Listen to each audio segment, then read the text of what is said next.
गया, भगवान कन्हैया ने गोपियों के साथ में चीरहरण लीला की थी।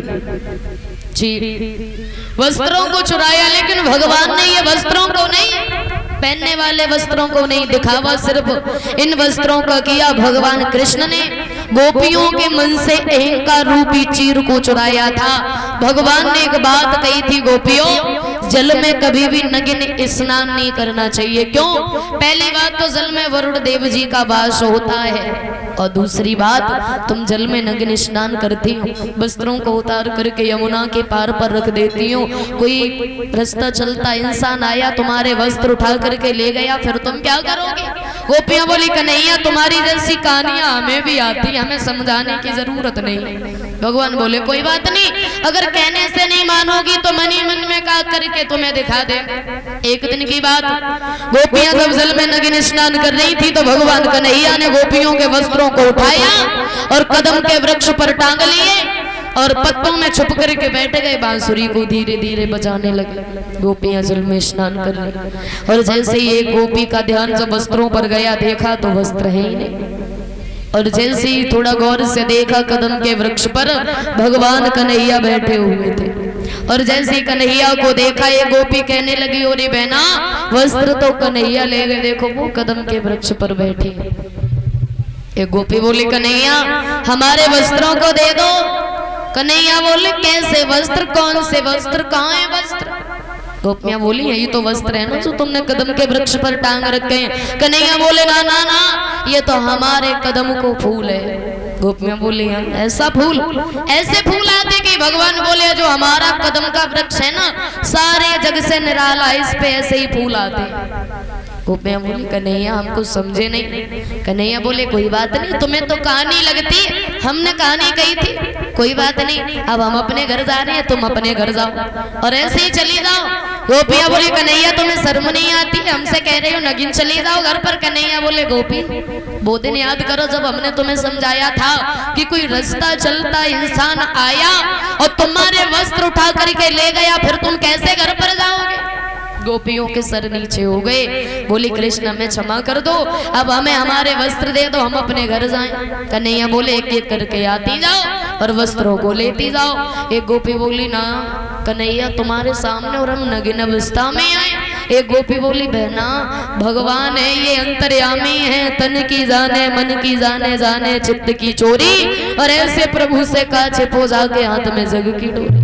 चाहे हजारों वस्त्र पहन लो फिर भी निर्वस्त्र हैं। आज गोपियों ने पत्तों को तोड़ा, उन पत्तों से अपने वदन को ढका, एक एक करके आई और उन वस्त्रों को लेके गई और हाथ जोड़ के कन्हैया से माफी मांगी, कृष्ण क्षमा कर दो, आज के बाद कभी भी हम जल में नग्न स्नान नहीं करेंगे।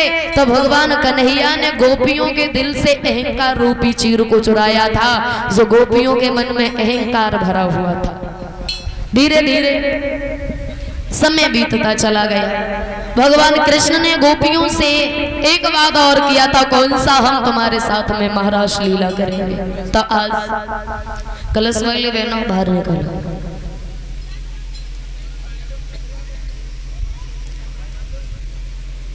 जब समय आया, गोपियां भगवान के पास में आई, कहने लगी, कन्हैया आप हमारे साथ महाराज लीला करें।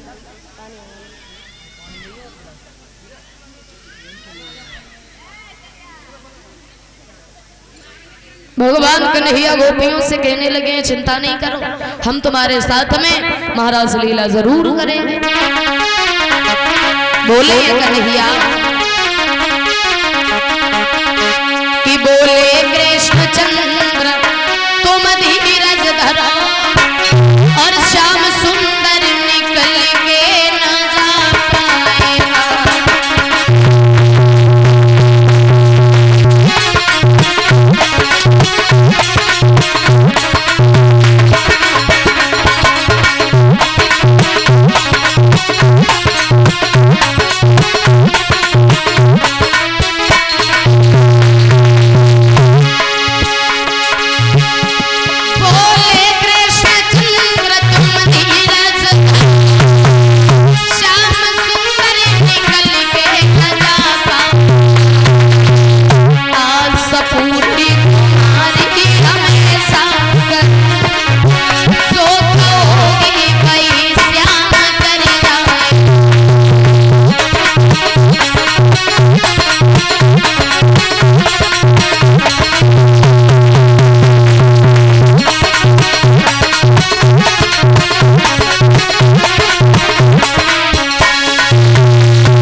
बोले क्षमा करना, थोड़ा विलम्ब लगेगा, लेकिन हम तुम्हारे साथ महारास लीला जरूर करेंगे। गोपियां बोली बिल्कुल नहीं, अभी हमारे साथ महारास लीला करो।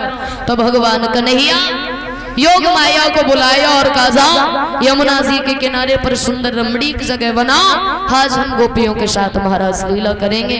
योग माया ने बिल्कुल भी देरी नहीं की, बड़ी सुंदर रमणीक जगह बनाई। भगवान जब पहुंचे और जैसे ही देखा